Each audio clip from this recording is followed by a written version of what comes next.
Good afternoon, everyone, and thank you for joining us for the Alabama Regional Virtual Experience. This has been a great event so far. Thank you to all of our exhibitors for participating in our trade show, and to all of you for taking time out of your busy schedule to be with us today.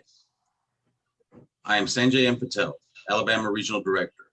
I am honored to serve as your Regional Director, and it's been a privilege to work on your behalf and to be an advocate for initiatives and issues AAHOA is constantly working on. I would like to thank our sponsors, Chase and RLH Corporation. Their support means so much for our association, and we are grateful for their partnership. Here's a message from Chase. At Chase, we are committed to the well-being and safety of our customers, our employees, and our community. We're here for you when you need us, whether it's providing best practices, professional consultation, or business tools and resources.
Thank you.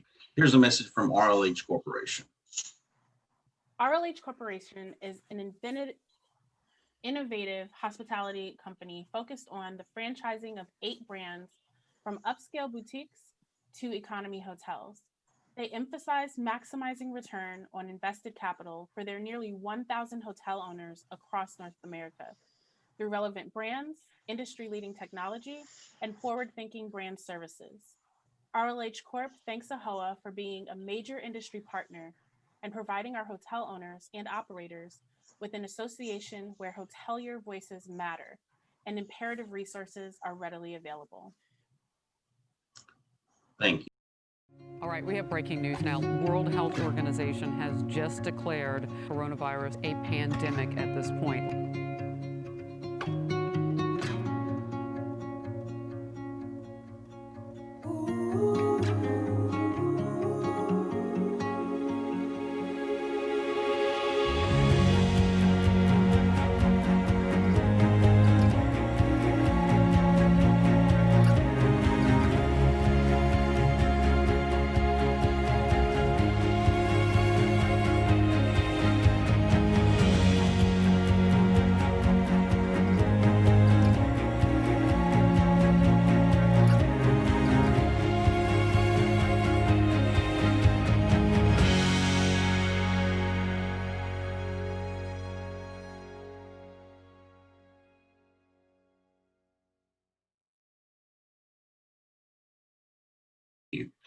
Your involvement is key to AAHOA's success. Our officers, our board, and our ambassadors are all volunteers.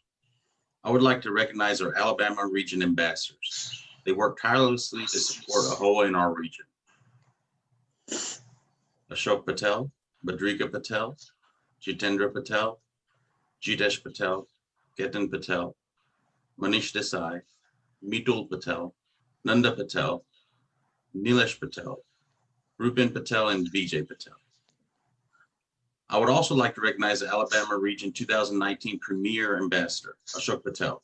You went above and beyond in service to AAHOA and to our nation's hoteliers, and we are grateful for his service. Thank you to all our ambassadors and for all you do for our region. Now let's take a moment to review our regional performance. As of now, we have 334 paid members and 251 lifetime members. I urge you to encourage your networks to join or renew their AAHOA membership. Hoteliers are struggling right now, and we need to rely on each other more than ever.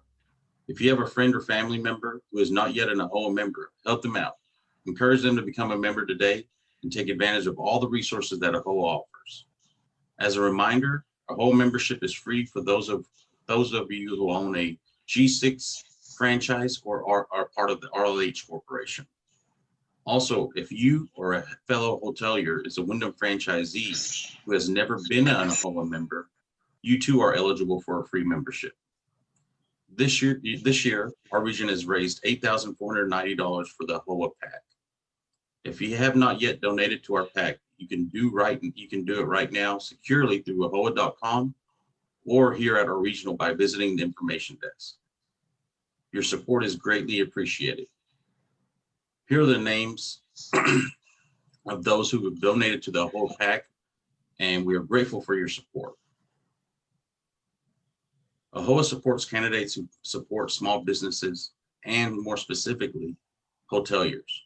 Here are the candidates that AAHOA PAC is supporting in our region. We work best when we work together. I'm proud of what we have accomplished, especially in the face of this pandemic. I'm grateful for your support, your participation, and especially all of you who have updated your property data through myahoa.com. When you update your property information, it helps us help you, such as when we're talking with brands, vendors, or elected officials. It helps us paint a more complete picture of your influence as job creators and leaders in the business and in your local community. We also need your emails and cell phone numbers. And be sure to opt in to receive the latest news, updates, and special deals. Please take a few minutes today to update your property information through myahoa.com and help us be better advocates for you and to best communicate with you. We have several important events coming up, including additional events as golf tournaments. Log into AAHOA.com every day to find new events to attend, even virtually. We add new ones every day. I'm looking forward to a great year. Please join me in welcoming Lena Patel, female Director, Eastern Division, for an update on our women's hoteliers. Hello, women hoteliers. At our San Diego convention, we took a moment to celebrate ways we can learn from one another, inspire one another, and set ourselves up for a year of progress and success in our businesses. Women, especially the women of AAHOA, have a history of building up one another. But women don't just help women. We speak up in support of hotel owners across America. Women hoteliers met with members of Congress, legislative staff, state representatives during the Legislative Action Summit and Capitol Hill Days in states across the country in order to share in real terms how policies affect small business owners. We fundraise for the AAHOA PAC because we understand the importance of making sure Congress is made up of pro-business leaders who understand our industry.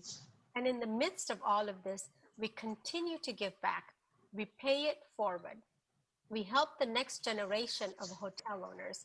We prepared holiday care packages for children in foster care, and we gathered much needed supplies for women in shelters. I think you'll all agree with me that this strange season has inspired us all to stop and think about what's really important and the kinds of leaders we want to be. I also want to tell you about the Women Hoteliers Focus Group. This group is dedicated to helping advance women professionals in hospitality industry. If you want to become more involved, to build your network, connect with the industry leaders, and grow, I encourage you to join us. Until business is back to normal, I've been thinking a lot about how I can invest in myself and in my team to become the strongest we can be. And I'm so thankful for the endless resources AAHOA has for me, whether I'm at the office or enjoying a moment of peace and quiet.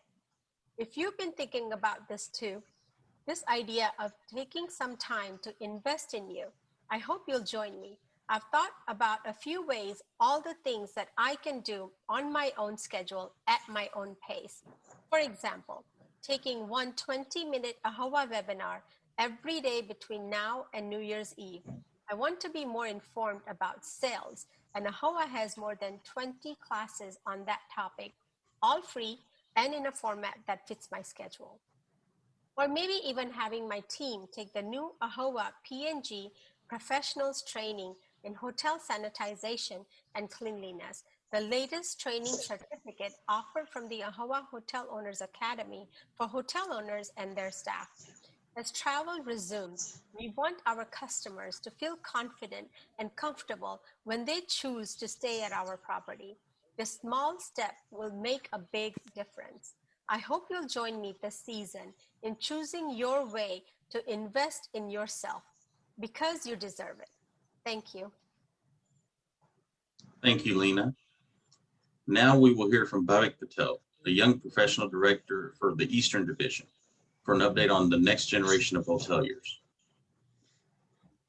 Professional hoteliers, I am Bhavik Patel, your AAHOA Young Professional Director, Eastern Division.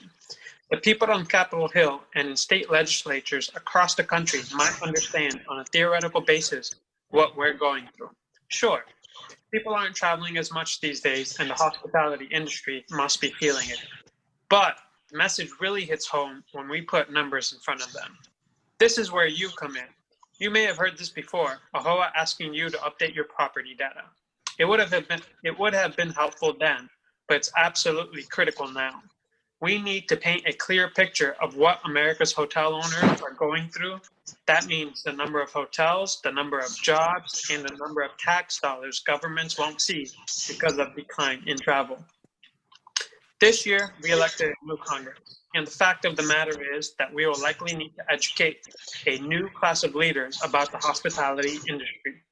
We'll need to tell them the success of our industry is not only important to our own businesses, but has a ripple effect through the local economies and our country.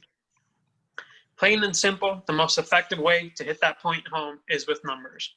They're not going to just take our word for it. Dozens of other industries will also be clamoring for their attention, but we can prove it if we have the numbers. To those of you who may have already provided your property data, thank you. To those of you who have provided some, but not all of your properties, or to those of you who have been meaning to for a while now, it's not too late. This is the perfect time to take a small step that will make a big difference. AAHOA has been investing in technology to make the benefits of membership accessible wherever you are. My AAHOA, the exclusive member portal, is your one-stop shop. It is where you can update your property information. It is also where you, as a young professional can indicate that you want to receive news and information relevant to young professionals. By completing your profile and updating your preferences, you can customize your entire AAHOA experience so that it reflects you and the business you.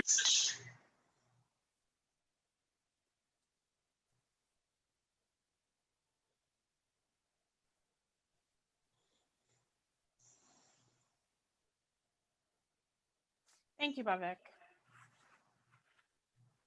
On behalf of Jayesh Patel, AAHOA Director at Large, who was not able to join us today, I would like to share this message. Thank you for joining us at this AAHOA Regional Conference and Trade Show. This is a great example of what AAHOA is all about, connection. AAHOA offers networking opportunities that are second to none, connecting hotel owners with other owners and industry leaders to help us strengthen our networks. AAHOA connects owners with deals and discounts offered by hundreds of vendors across the country because we know the value of a dollar. And AAHOA connects owners with industry data and information we need to make decisions for our businesses in these uncertain times. If you want to be more connected, there's never been a better time than to be an AAHOA member. If you've been thinking about becoming an AAHOA member for the first time and you own a Wyndham property, your membership is absolutely free. If you own a G6 or an RLH property, your membership or your renewal is free. And whether you own independent or branded properties, AAHOA is here to help you connect. Join or renew your AAHOA membership today by visiting AAHOA.com or calling 404-816-5759.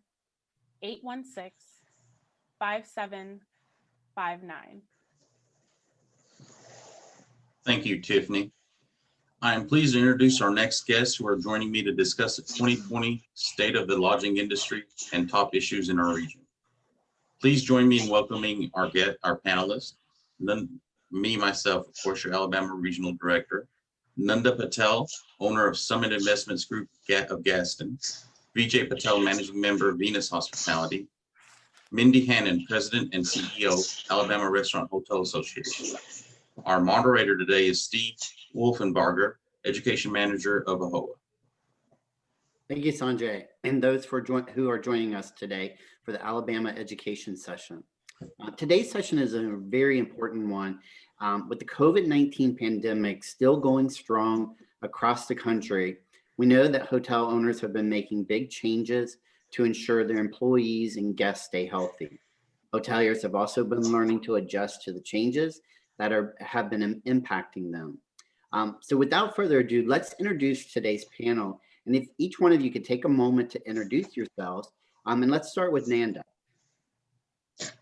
Good afternoon, everybody, and thank you for being on this regional, listening to us talk about our business and what we do. I'm Nanda. I am a wife, mother, and a grandmother. I entered the lodging industry 17 years ago from a medical world, and since then have grown, I think, into loving hospitality at its highest level. I will show it to you by telling you what I do and what boards I sit on. First and foremost, I'm an integral part of the growth of commerce in Gadsden's area, as well as the county, Etowah County of Alabama, from tourism to industrial development, to the chamber, to the education at Gadsden State, to the arts. I'm on the boards there. I'm also involved regionally with the Alabama Mountain Lakes Association, which is a tourism association. And then statewide, I'm on the board with Mindy on the Alabama Restaurant and Hospitality Association, and also on the Business Council of Alabama. And if you do not know, I think I might be the first Indian Asian to have entered that board. What are the best things about being on it is knowledge and contribution. I also want to let you know that some of the accomplishments that have come from there is the recognition as a female owner, also as an Indian Asian owner, that I've been given and received from these organizations. So thank you, Steve. Thank you and welcome. Mindy? Good afternoon. I'm Mindy Hannon. I'm the president and CEO of the Alabama Restaurant and Hospitality Association. I've been with the association about 6.5 years. We do education and lobbying for the restaurant and hotel industry here in Alabama. I am about 6 minutes away from the state capitol. So that is our focus, and that's been our major focus this year, is how we can help our members here in Alabama navigate the problems that COVID has brought. Excellent, welcome. Vijay? Hi, thank you, Steve. My name is Vijay Patel. Born and grew up in London, England. Graduated from University of Alabama, Huntsville in business. Currently have been in Huntsville and in the hotel industry for about 40 years. We've had Choice Properties, IHG, Best Westerns over the 40 years. I am on the board with the Huntsville Lodging Association, and I'm the current chairman of Region 2 for CHARC. Nice. And Sanjay? Thank you, Steve. My name is Sanjay Patel, your regional director for the Alabama region, also president of Barron Hospitality. I'm a second generation hotelier. So like many second generation hoteliers, was born within the industry, grew up in the motel business. I also served on the advisory council for Choice Hotels. I also serve alongside Nanda Patel and our president, Mindy, at Alabama Restaurant and Hospitality Association. Thank you, Steve. All right, welcome all. We appreciate you being here. So let's jump into the session. First, I want to have Sanjay answer the following. How will the industry change from COVID-19? And related to that, what elements of the hotel experience do you truly think can change to the benefit of the owner with little impact to the guest? There's going to be a lot of changes that have been implemented. A lot of them might go away going forward after the pandemic, but I think some are here to stay. Some of the changes that I think will be beneficial to us as hotel owners is the web check-in. You know, we're moving towards a contactless check-in, and it helps us for a lot of hotels staffing wise. I think it's the ease of where we're going. Everything's done online. You know, their special preferences now can be put into their reservation, and the hotel knows what that guest needs and has it in their room when they specify the room number. And I think going forward that should help out. And one of the big changes in the breakfast department would be getting rid of breakfast buffets. We see a lot of wastage, you know, which of course hurts our bottom line. We're going through to prepackaged foods.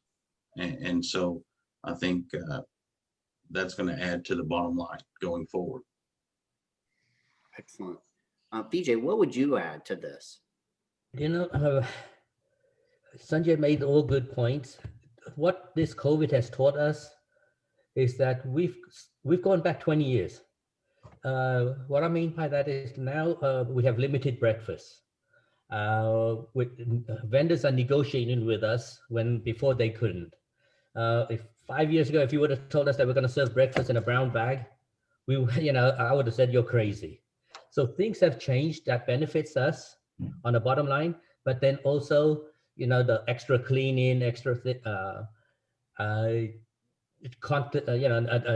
touchless items in the rooms and all that sort of stuff. So it has changed and it has benefited us without impacting. Obviously, right now, there's a shortage of supplies, where it's linen and soaps and shampoo and all that. So we're buying better stuff at a better price rather than going with the required items. So it is benefiting us and helping the customers at the same time. I would like to see this continue in the future, where we can do things better for our guests and save money at the same time. Excellent points. Nanda, let's talk about relationships. They've always been important in the hospitality industry, but right now they are more important. So how important are those relationships with lenders, employees, brands, and even lawmakers?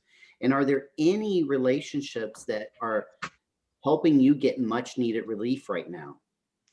So I think one of the biggest things we have to think on is hospitality is a business, but it's also an integral part of our community. And until we share it as such, we do not get the empathy. We're looking for empathy, and then we're looking for help. To be able to format that, there has to be some groundwork done. And I'm fortunate enough to say that I had a lot of groundwork done before COVID actually entered our lives. So begin with, and it may be a little elongated, but starting with our city and its tourism, its industrial development, the council and the mayor. All of these guys had to understand what we did have, but then they had to be told what we didn't have. What were our issues when we went into COVID in March? March was a very tough time. I also needed Mindy. I also needed my chamber director into how do we fill out the PPP. Well, they knew me and I knew them. So I don't know how many calls I must have made to Mindy, but to be able to get help just in the PPP, it was a nightmare. So those relationships help. Going forward, the regional tourism, they also participating. But the biggest gain that I had with the tourism was my lodging tax. We were able to forfeit the city part of the lodging tax and get the money back for all the hotels here. And it was a straightforward thing. They've given you this long, please give it back.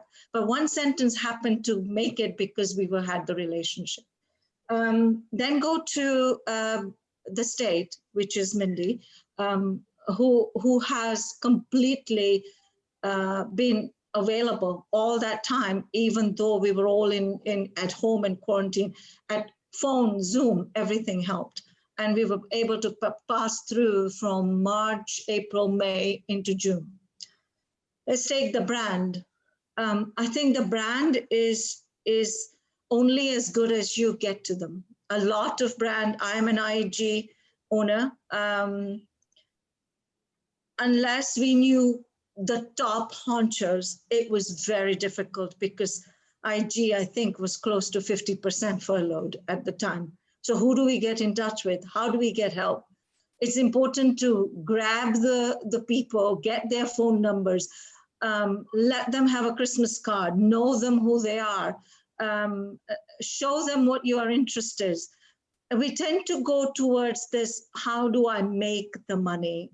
Every time we talk about this, it's how do I make the money? Instead of how can I help the brand? How can I help the city? How can I help my state? What can I do is a huge part of what will they do when we get together and are in trouble. And my brand has stood by me all along with cuts on many aspects as we've gone through the few months.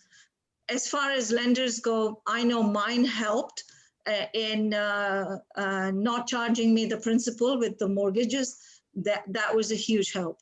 I was just paying the interest part, but negotiating, sitting them down, letting them know what we have, who are we, knowing our history was a huge part of working so much, so hard, and still being there to being where I am right now. I hope I answered your question. Oh, excellent. Yes, you did. Mindy, how about you? Because you're talking to a lot of hoteliers right now throughout the state. What about you? What about those relationships? They've been invaluable, and Nanda kind of talked a little bit about it. In the very beginning, people didn't know what to do. And so we started having a virtual happy hour once a week. And whoever wanted to come get on the call, we did a Zoom so that everybody could see each other and just talk about what they were going through and what they were experiencing and how they were dealing with different things. But also the relationship with the lawmakers, that is so important. And I have to bring up something. It was the week everything got shut down.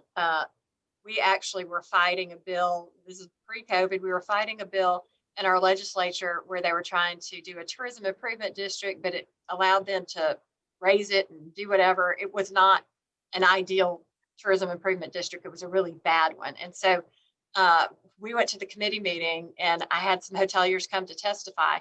And it was very interesting to me because I'm sitting there in the committee meeting and usually people go up and shake the hand of the legislators. All the legislators came to shake Nanda's hand. They all knew her and wanted to make sure that they spoke to her, which it was very interesting dynamic. But we have some great contract lobbyists, and one of their favorite sayings is, you can't buy a fire truck when your house is on fire. Well, our house has been on fire, and luckily we do have a lot of members like Nanda throughout the state who have great relationships with their legislators or with people in the right places. Several times I needed the governor's office to do something, and so I very selectively picked who I got on conference calls with me. I got the restaurant where the governor's chief of staff eats once a week. I got Bob Baumhauer because everybody knows him because he played for the Miami Dolphins. And, I selected people that I thought, they're really going to want to listen to. And so, that's very important that we maintain these relationships. And I'll have to say, we were probably a lower profile association when all this started, but I would tell you now, we're probably in the top 3 or 4. everybody in the governor's office knows my name, and I'm not sure if that's good or bad, but they all know my name, and I have all of their cell phone numbers, and they all have mine, and they call me at 8 o'clock at night or 7 o'clock in the morning, and just being available to them to be a resource to our lawmakers so that they can help us, and that's been a big part of it. So, but also again, relationships like Nanda was talking about. I have relationships with my colleagues here in Montgomery as well. And so I have worked with the CEO of BCA, Katie Britt, and the CEO of NFIB, Rosemary Elabash. And together we've been able to accomplish a lot of things for the industry that, people don't even know about. So those relationships are just very important. That's great. Can I jump in with this? I didn't touch the legislators. Only because at COVID times, it was all these others. But as far as I know, legislation and legislators are only as good as you make them your partners. And incoming, we are the face that they need to know. We will know their face no matter where they are. And until they know their face, your face, until they know how you're their partner, they are not going to be there for you. So it's the most important thing. Mindy goes out of her way to ask for memberships. In fact, we should be saying to her, I want to be a member because I want to be part of your legislative group, who you meet, how we can talk to. This is the core of AAHOA. It needs to be a core of Alabama AAHOA and how we approach what is going to come next. Excellent. Those are some great points. And Mindy, let's stay with the lawmakers. What is the message you're giving them about what is needed from the hoteliers to operate as long as they do it safely? And what are they asking you in return for policies and procedures per se? Well, again, we've been very fortunate. I was on the Lieutenant Governor's task force for reopening the economy. And then, like I said, we have a great relationship with the governor's office. And in Alabama, we're actually very, very fortunate. I mean, the governor's office, they want to have as few restrictions on all businesses as we can have. And so I don't know if y'all saw, again, we partnered with BCA and the National Federation of Independent Businesses and started a campaign about 2 weeks ago of Keep Alabama Open. And that it's very important to keep Alabama open, to keep people in their jobs, to keep Alabama functioning. But some of the other things that we are, I'm working today on trying to get the governor to call a special session of the legislature, because there are several things that we need going forward. We need liability protection. That's something, right now we have limited liability protection, but it's only through an emergency order that the governor did. Our legislature did not pass it when they had the opportunity to last spring, and we thought they would have a special session, and so we're sitting here in, in December, and they still haven't met and still haven't done anything. So we're trying to get them to do that. We also need not only the state, but Congress right now with the PPP loans, the expenses you paid for that are not deductible from your income. So, you're going to have to pay probably a third of what your PPP loans were in taxes. And so, we're working on that both at the state and federal level. We're trying right now.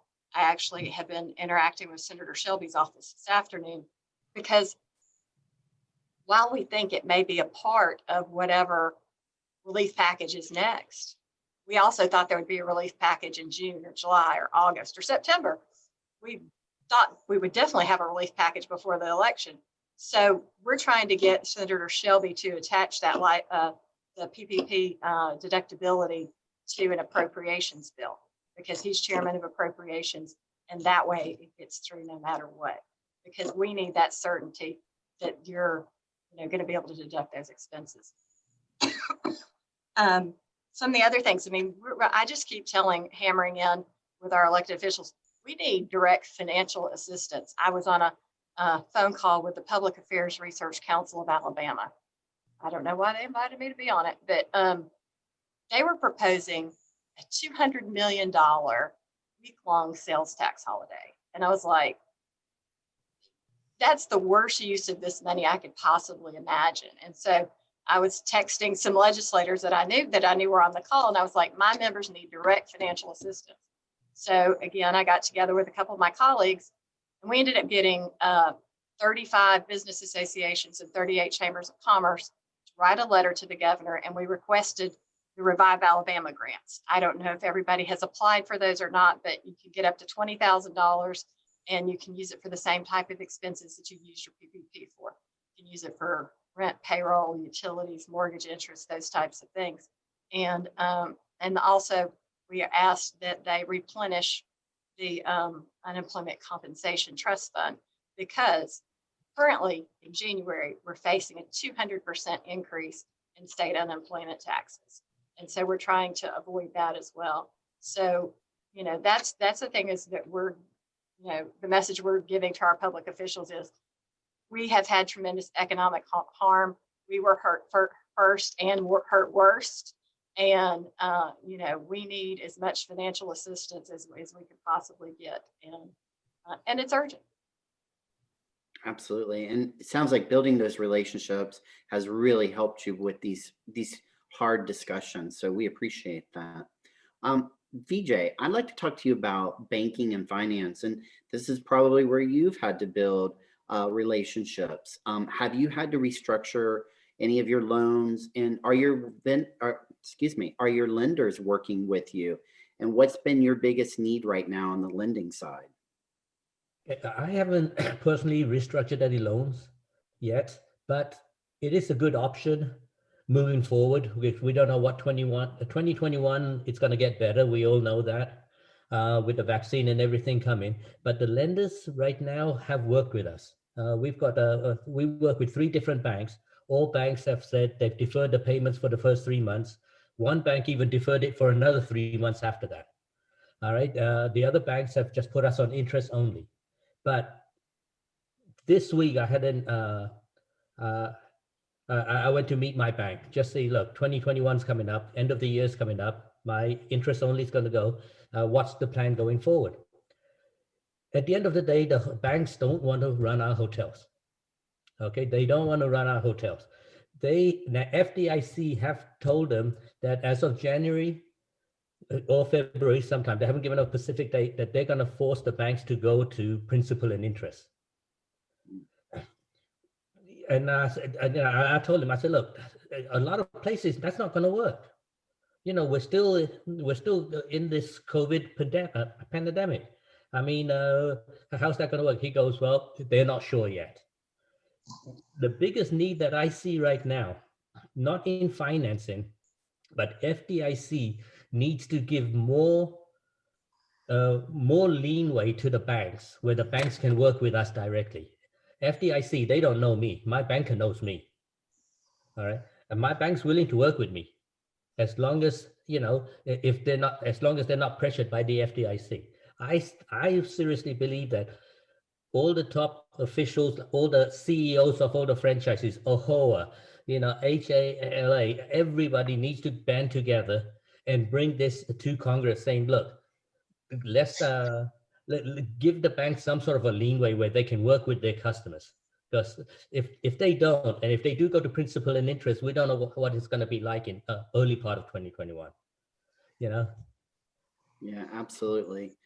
Some very uncertain times with the banking industry right now. Nanda, let's talk about labor.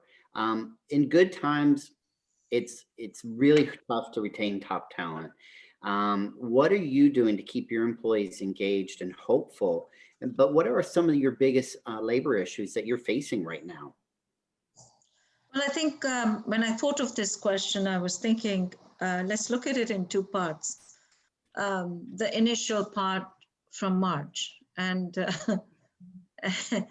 and then we got the PPL, the $600 a week, and the furloughs, and exposure of COVID. And all of a sudden, we were juggling with money and people and leaving. And So the sit down point where you just breathe and think, what do we do? And the point was, how do we make them a family? How do we tell them, I care as much as you care? So I had to sit with my teams and let them know that I'm here for them. They were not furloughed at all. There were many that were exposed. We paid them through the whole 3 months with the PPP. And I paid for medicines. I have paid for food. I have paid for help. I've paid for tests. I've paid to retain them. So if you talk about retention, I think it was the emotions. Nothing else was retaining them. If they were there for about a year, that was the most difficult one to keep because there wasn't that cohesive feeling of family. The second thing is that they have had to know that we care for the community. We care for those that are in need. They had to understand my emotions. The physicalities, the processes of how you search and where you go, that's a different aspect. But this is how the first few initial months were taken, because those $600 did not help us. They should have come to us and we paid them instead of they get paid and we were paying. It was a difficult time. As far as retention and getting more, I think all of us in the hospitality industry knows that there is a certain amount of the labor force that is going, it's a rotating door. And how you find them, what do you do? Everybody knows that game. The top leadership, I think at this point in time, we've had to work with growth. So IEG went ahead and gave us free training courses. For example, director of sales, general manager, some of the $3,000 to $5,000 classes were free online. And did I not use that? It was the best thing that happened to me to retain. So brand, knowing what we will need, I say, let's give them the time to make sure that they get that, and explaining to them this is their time to grow. And within that, I grew as well, because change was inevitable.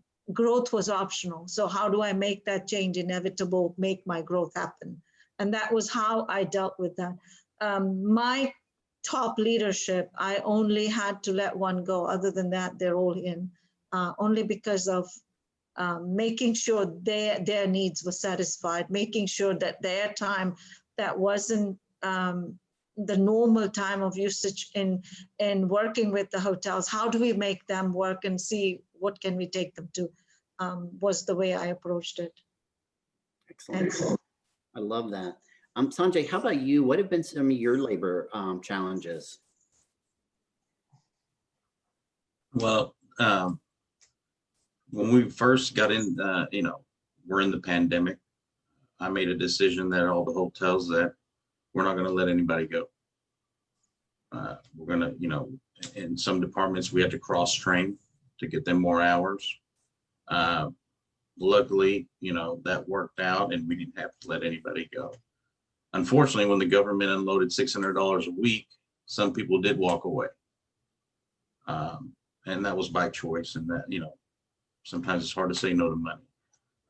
On retaining, we've got our own bonus programs, within, the hotels and stuff, competitive programs, employee of the months.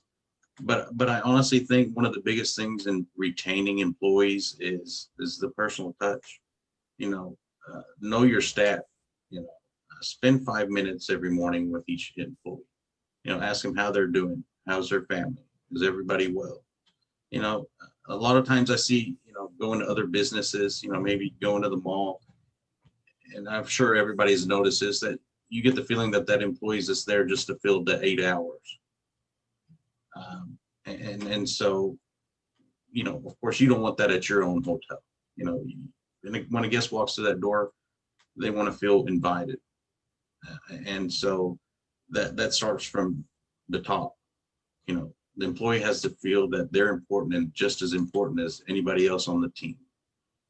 Everybody from, you know, maintenance all the way up to management. Everybody has their role, and if they don't do their role accordingly, then it looks bad upon everybody. And it's definitely not a one-man show.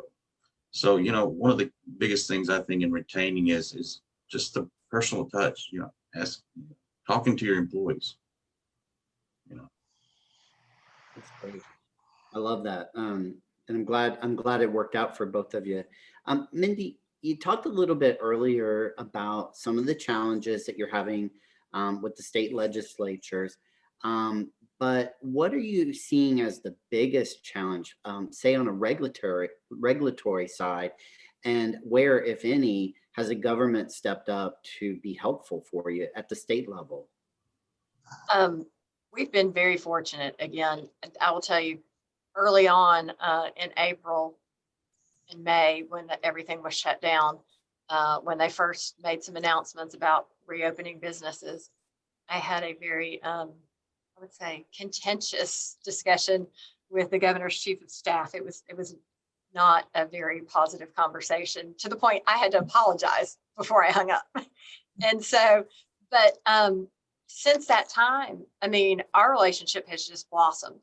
And I have to say, I mean, everybody knows how bad our industry has been hurt. And so they all, I think, are doing everything that they can to help us. I mean, I haven't had a negative experience with the regulatory side or, you know, the executive branch or anything.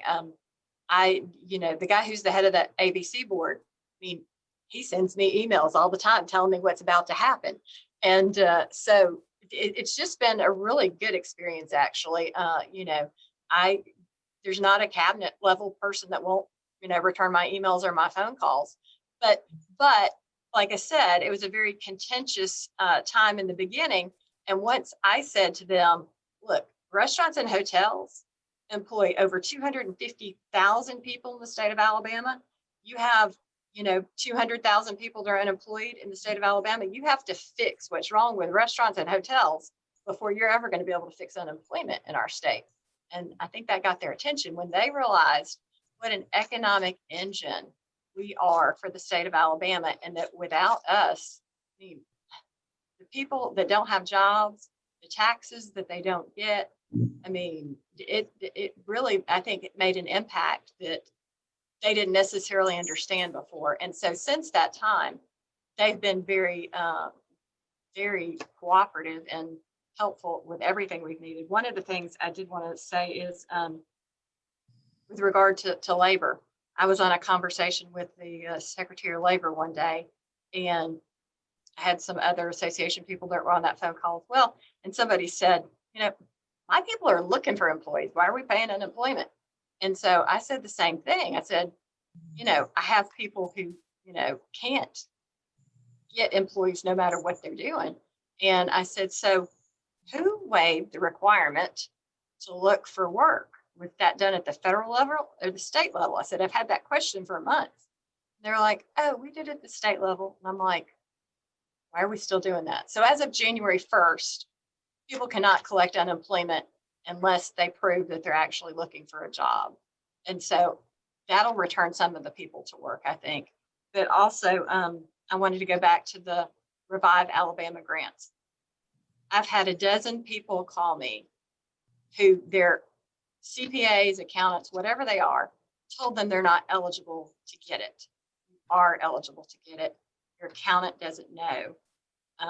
You know, I've been working with the people in the finance department, and everybody's eligible to get it. One of the things that the grant says is must not have received a PPP loan or EIDL loan. Okay, then it says semicolon, unless you've already spent all that money. People read the first part of the sentence and they don't read the second part of the sentence. And so a lot of people have missed out on that. And so that's $20,000 and it's available. The application process closes tomorrow at noon. So if you haven't gotten it, you need to get it. And you need to, as soon as we get off this call, you need to be logging on to the state's website to get it. So, and then one more thing I don't know how many of y'all are in the Wiregrass area, but we have 2 new congressmen in the state of Alabama. Martha Roby retired, and so Barry Moore is taking her place, and we're actually having a meeting with him at 2 o'clock Monday afternoon at Bella's Restaurant in Dothan. And then we have another new congressman, Bradley Byrne ran for Senate, and he's not going to be there, which is sad. But Jerry Carl from Mobile, which we have a lot of people that have good relationships with him. We think that'll be a positive relationship as well. So just would invite you as we have chapter meetings to interact with our new members of Congress that people participate. And is that grant, you said it's open till tomorrow. Is there a website? Tomorrow, they can go to? Tomorrow at noon. If they just go to the state of Alabama's website, look on the governor's page, because it's a bunch of letters and numbers that don't mean anything, but they can just Google Revive Alabama Plus and it'll come up. But it's being done through the finance department this time rather than the revenue department. Perfect. Please go out and apply. Let's talk a little bit about revenues, and I'm going to start off with Sanjay.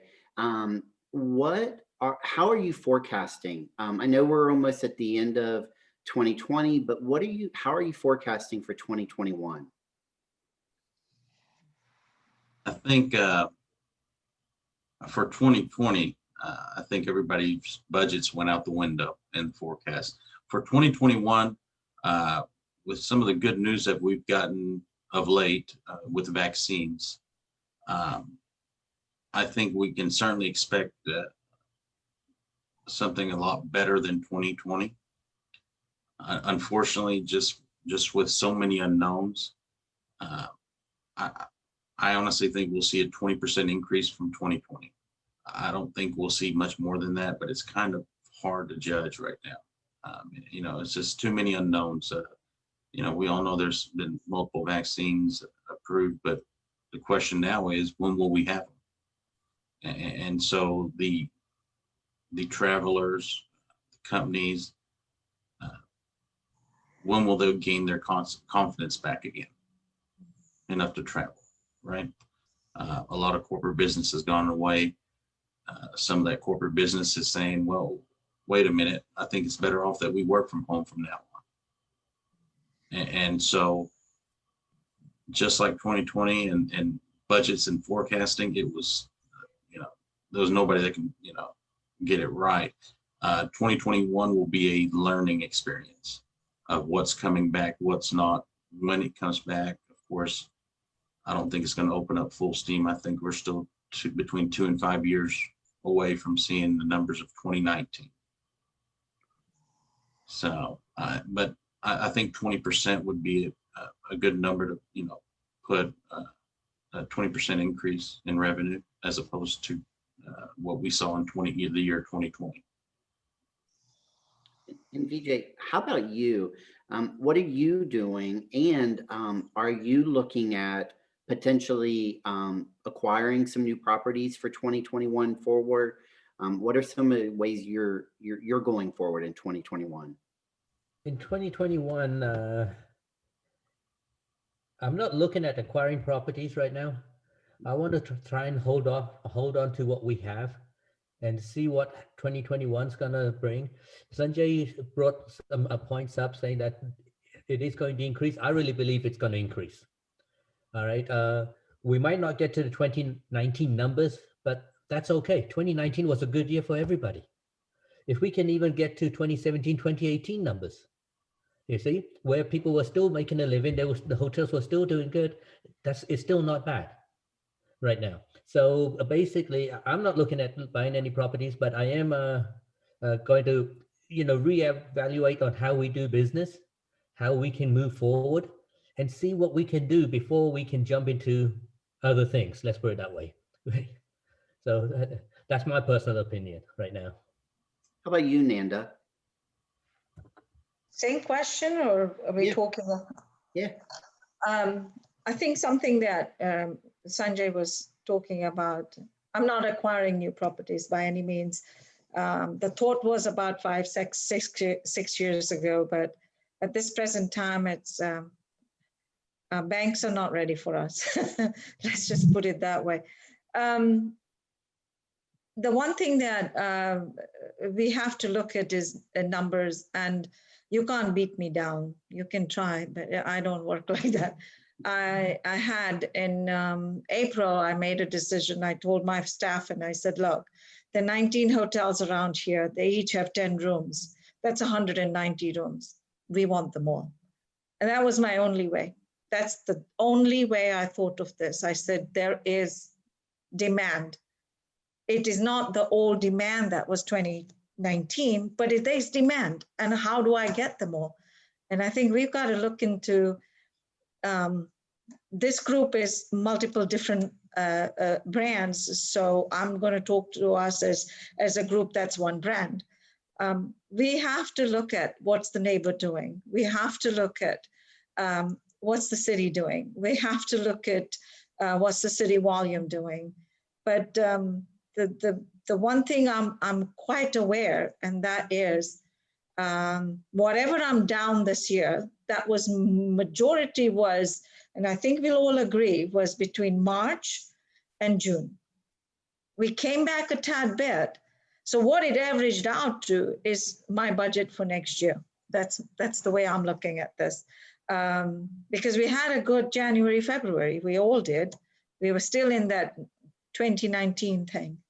But I'm going to go into the demand generators and the marketing. So let's take, where is the demand? Where is the sales? We all know that the third party guys have literally taken us over. Back somebody can correct me if I'm wrong, but say 10 years ago, were we not 3%, 4% TPI? And are we not now 30, 40%? So the way I look at that is that's my booking channel. There was a time when we didn't want them, but now it's a matter of looking at them straight in the eye and saying, thank you. At least you're not requiring anything else. The other thing, the bigger thing now is online. We all talked about it. We're Zooming right now. So how do we look? How do we look to the person that's buying is the most important thing I have probably done this year, is how do my photos look? How do I look on the platform, on my website, third-party websites? Every darn website that I'm on, I've got to know what it looks like. And I had never done it. We were riding, we were doing well, why not? So we were doing that. Re-photograph your rooms, redesign yourself, look at how you look, because that's going to be the most important thing. Coming on this Zoom, we all switch the camera like this and that, and so, well, how do I look the best? That's how our hotels have to look. Secondly is the verbiage. The verbiage, it cannot be iffy. The verbiage in the first 3 sentences has to be star. I mean, it has to come through. Thirdly, it has to be that you can be picked up first. We got to look at those. And there's no demand being generated. The demand, I think we have to supply the knowledge to become a hotel in position. Second is the brand. How does the brand look? How do your brand sites look? Third is, again, the verbiage. And all of us then we go forward. Once we've done third party, answer the reviews, make sure they know you, make sure you're in the top hotels to be sold on your third party.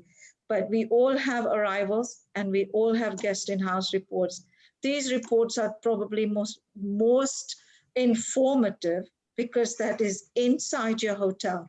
Who is coming? Why are they coming? Who are they? What are they? And can they stay? And can we make more out of them? This communication leads to a lot. We did not have medical travel. We have medical travel now. We did not have truckers. We have truckers now. So demand has changed. We just have to find it in our areas. And it's the most important work as an owner that I have to do. It's because I have to supply all those people that I promised money. The last thing that I'll say is your key accounts and your global accounts that the brands do, I have had to format relationships with them. They're sitting there ready to talk to us. Let's talk to them. This is our job for them now at this point, is how can I make one room become 2 rooms? It's not about the 30 rooms and the 50 rooms. It's not about the meetings, they're gone. It's not about the groups, the weddings, they're gone. How can we change and look around for new business to come in? And how can we woo it? What can we do to help them? That new business is something that is there, and it's here to stay. As Sanjay and somebody else said, 2021 is still going to carry on somewhat the way it's been carrying on. It's going to take 2 to 3 years, but some of us have been in it. We've been there in 2008 and 2009. Thank you. No, awesome. Well, we are at the end of our session, but I want to end on a positive note.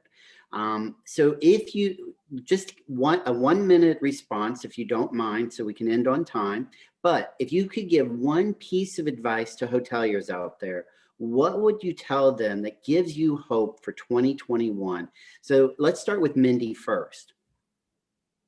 Well, I think that in terms of other states versus Alabama, I think Alabama is well positioned to recover quickly. We are a drive-to market rather than a fly-to market. And I think that as people, what draws people to Alabama primarily in terms of, leisure travel is the beach. And so, the I-65 corridor, people are, going to come from all directions to go to the beach, and they have to stay somewhere on the way down. So, I think that bodes well for Alabama. And, to me, Alabama's not a place that's really high or really low. We often are very in the middle, and this is a good time to be in the middle. Perfect. Nanda? I say we have a roof and we have a hotel and we have it standing. We have been sturdy and we have been strong. Hoteliers, as you see right here, Vijay, about 40 years, he said, none of us are going to break. We're in for a long ride and we'll get there. We'll make it. Perfect. How about you, Vijay? Well, everybody knows that the vaccine's coming. It's going to make people comfortable to travel and to stay at our hotels. I really believe 2021 is going to increase, and people will be traveling, and people will get some sort of a normal life. Will it get to 2019? Probably not. But we will get to a normal life where people are going to be comfortable traveling and staying at a hotel. We just have to be smart and carry on with wearing the mask, washing hands, sanitize. Let people know what you're doing, and they will be staying with us. Absolutely. And Sanjay? I think the one thought is being resilient. Our industry, hospitality industry, has went through hell this year, and we've been resilient. We've fought, and I honestly believe that we went from the deepest valley, and now we can kind of see the light at the end of the tunnel. We're hearing the news, vaccines, and so we all know that it's going to be a process. It's not going to happen right away. But I think we can all agree that we've seen the bottom, and there's only one way from here. All excellent points, and thank you all. So I want to thank Sanjay and AAHOA for allowing me to moderate today's session, and for everyone who joined us. I also want to thank Mindy from the Alabama Restaurant and Hospitality Association, Nanda from Summit Investments Group of Gadsden, and Vijay from Venus Hospitality. We're now encouraging you all to go over back to the main room to hear the officer's update. Thank you all and have a great day. Thank you. Thank you. Thank you all for sharing your valuable perspectives on our industry. Now, encourage everyone to please head over to the auditorium and to hear from our AAHOA officers.